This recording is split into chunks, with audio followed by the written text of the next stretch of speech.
Picture this, a Canada where a child's potential isn't really limited by their postal code, where opportunity flourishes for everyone, fueled by a truly comprehensive and, well, fully funded education system. That's a powerful vision, yeah. And it's really at the heart of this deep dive. We're not just talking about like better test scores. Right. We're exploring how fully funding education, from those crucial early years right through university and beyond, acts as a fundamental driver of health and overall well-being for all Canadians. Exactly. And our source, the fully funded education article, it synthesized a lot of Canadian data and looked at successful models around the world with a bit of a research horsepower from AI tools like ChatGPT, Perplexity, and Gemini. It makes a really compelling case for this. It does. It shows how investing in education isn't just an expense. It's like a foundational investment in the very health and strength of our society. And what we really want to unpack for you, the learner, is exactly how that works, how these strategic investments in education act like an upstream solution, positively influencing, well, everything from individual health outcomes to our collective economic prosperity and even the resilience of our democracy. Okay, so the article kicks off by talking about education as a social determinant of health. Now, we hear that term quite a bit, social determinants of health, but what does it really mean in practical terms? Well, essentially it means that factors beyond our individual biology or, say, healthcare access have a profound impact on our health. Okay. Things like income, housing, and crucially, our level of education. The Public Health Agency of Canada recognizes this directly, and what's fascinating is the very clear pattern we see in the data. Right. The article brings up a 2023 Statistics Canada study. What would that tell us about how education links to things like jobs and income? Yeah, that study revealed a really significant divide. For Canadians aged 25 to 64, those without a high school diploma faced an unemployment rate almost 3 times higher. It was 11.7% compared to just 4.3% than those with post-secondary credentials. Oh, that's huge. It is. And that difference in opportunity translates directly to income, right? With significantly lower median incomes for individuals with less education.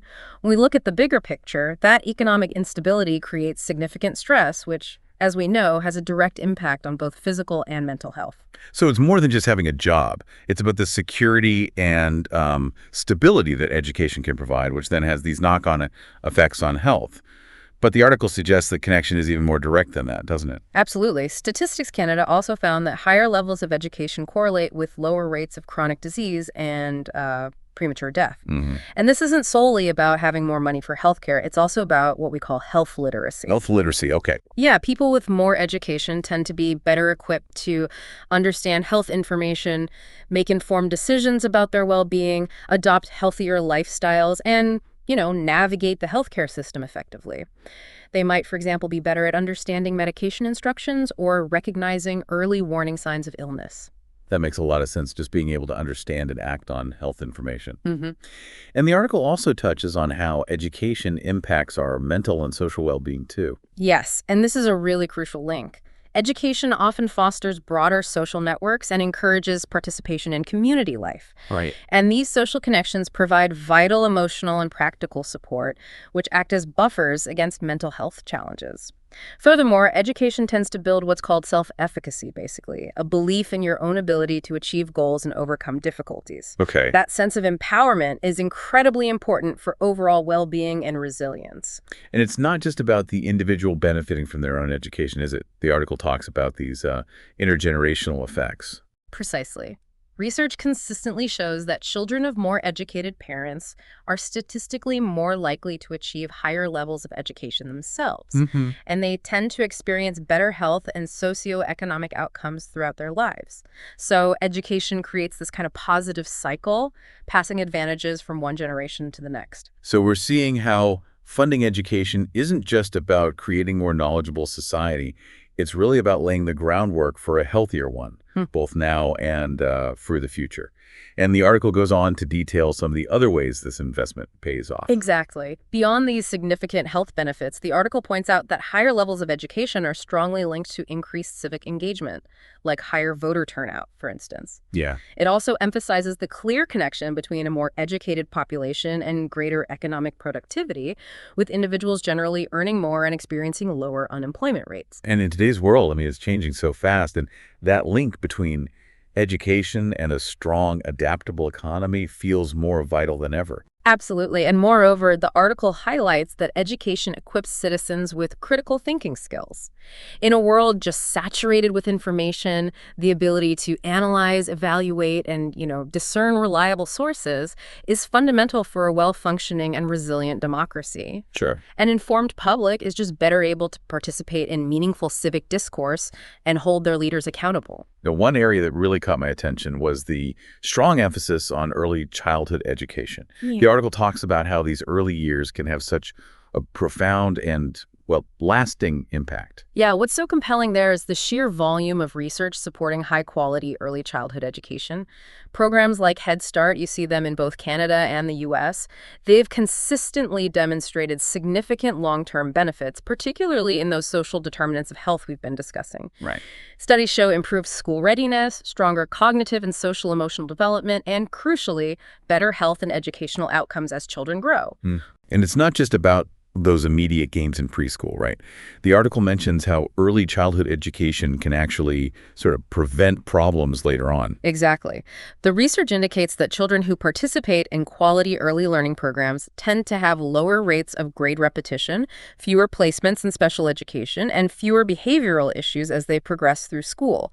And when we consider the findings from studies like the Tennessee STAR Project, that was a large-scale study that followed students in smaller versus larger classes from kindergarten to grade 3, we see how that early, more individualized attention fosters lasting academic and social-emotional skills. So investing in early childhood education isn't just, a compassionate thing to do. It's a really strategic investment that can actually reduce the need for more costly interventions down the line. Yeah. And the article even connects it to broader societal benefits like lower crime rates and higher high school graduation rates.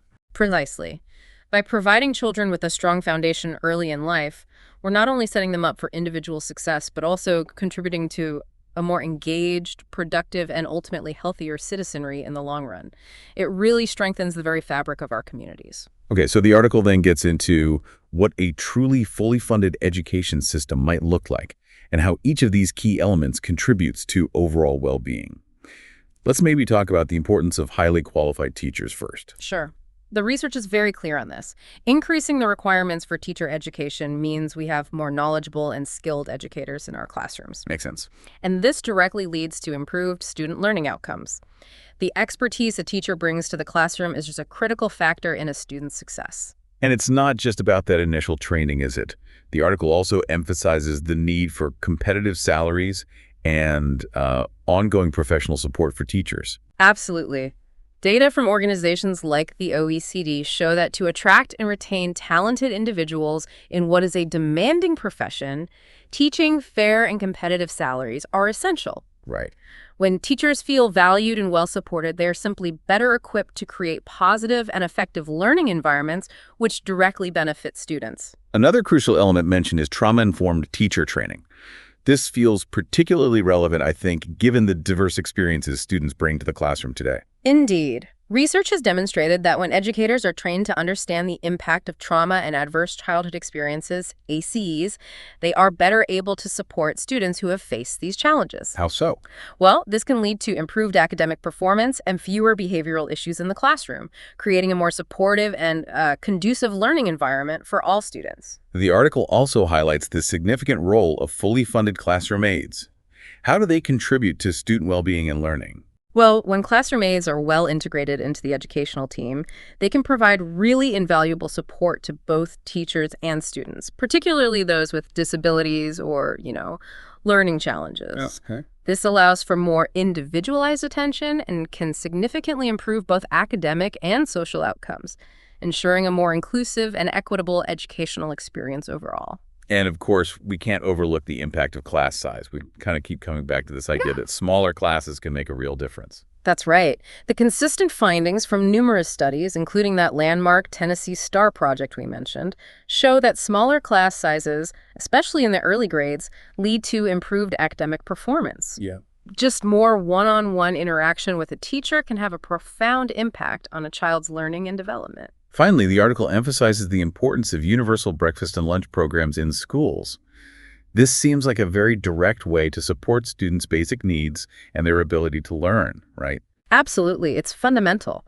Providing nutritious meals at school addresses a huge barrier to learning. Studies consistently show that these programs improve student attendance, concentration, and overall academic performance. A hungry child simply cannot focus effectively in the classroom. It's that basic. Now, the article also touches on the fact that in Canada, education is primarily a provincial responsibility, and it suggests there might be a role for greater federal leadership. Why is that important in the context of ensuring equitable access and, well-being across the country? That's a key point. The current system, while, well-intentioned, can unfortunately lead to disparities in funding and resources across different provinces. The article proposes a stronger federal role in establishing national standards and providing dedicated funding, perhaps something similar to the framework of the Canada Health Act. Interesting comparison. Yeah, the idea is this could help ensure more equitable access to quality education across the country, support national initiatives in areas like teacher recruitment and school nutrition programs, and facilitate the sharing of best practices and research. And to really understand what's possible, the article looks at some examples from other countries, starting with Finland, which, often tops global education rankings. Finland's success story is a powerful illustration, really, of what can be achieved through a commitment to fully funded and equitable education. They provide comprehensive supports. We're talking free meals, transportation, counseling, and they have very high standards for teacher training. Right. Their consistently strong performance on international assessments, like PISA, highlights the benefits of this kind of holistic approach. And then there's Norway, with its emphasis on making post-secondary education accessible to all. Yeah, Norway's publicly funded education system, which includes tuition-free post-secondary education for their domestic students, reflects a strong belief that education beyond high school is a public good. A public good, not just a private benefit. Exactly. This commitment to accessibility fosters social mobility and contributes to a highly skilled workforce. Speaking of post-secondary education, the article makes a strong argument for viewing it that way, as a public good. What are some of the ways Canada could improve access to post-secondary? Well, the article suggests several key strategies, like increasing federal grants and reducing the burden of student loans. That's a big one. Definitely. Also, incentivizing lower tuition fees and expanding opportunities for apprenticeships and other forms of post-secondary training are also important steps. Learning from countries like Norway and Germany, which have made significant investments in accessible post-secondary education, we can really see the potential for stronger economic growth and greater social equity here. Finally, the article introduces this concept of systems thinking. How does that framework help us understand the importance of investing in education? Systems thinking essentially involves understanding how different parts of a complex system are interconnected and influence each other. Education is a prime example of a system with just numerous interconnected components, everything from early childhood development to post-secondary education and the teaching profession itself. Okay. So by investing strategically in education, we're not just impacting one area, we're creating positive ripple effects across the entire system. And as we've discussed throughout this deep dive throughout society as a whole, it impacts health, the economy, our democracy.